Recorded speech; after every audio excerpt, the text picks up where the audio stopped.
السلام علیکم، میں ہوں عابش خان اور میں ہوں صدرہ علی۔ شامل کرتے ہیں تازہ ترین updates. Saira Munir, bureau chief Jhelum. خبر شامل کرتے ہیں گزشتہ روز نجی ہوٹل میں ایک اہم programme civil society organisation forum کے تحت منعقد ہوا، جس میں وزیر مملکت جناب بلال اظہر کیانی، مشیر وزیر اعلیٰ ریٹائرڈ اظہر کیانی بطور مہمان نے خصوصی شرکت کی۔ پروگرام کے دوران وزیر مملکت نے ڈپٹی کمشنر جہلم کو ہدایت دی، جن کی روشنی میں آج صبح 10 بجے ڈپٹی کمشنر سے ملاقات طے پائی۔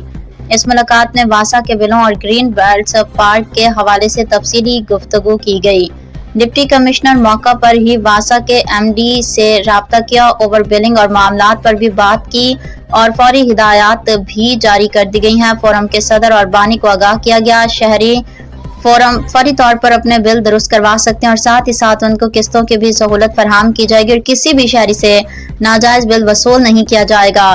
سیوریج سسٹم کے حوالے سے بھی بات چیت کی گئی ہے۔ گرین بیلٹ پارک کے حوالے سے بھی مکمل بریفنگ دی گئی ہے۔ انشاءاللہ جلد ہی تعمیر میں حائل رکاوٹوں کو ہٹا کر ترقیاتی کاموں کا آغاز کیا جائے گا۔ سی ایم مریم نواز سے بھی اپیل ہے کہ جہلم کے ترقیاتی کاموں کی طرف بھی خصوصی توجہ دی جائے۔ جہلم کے عوام کو باقی شہروں کی طرح زیادہ سے زیادہ سہولیات فراہم کی جائیں اور حکومتی لیول پر ڈپارٹمنٹ کی کارکردگی کا چیک اینڈ بیلنس رکھا جائے تاکہ سفارش اور رشوت جیسے کام کا خاتمہ کیا جائے، عام شہری کے لیے آسانی پیدا کی جائے۔ Saira Munir, bureau chief.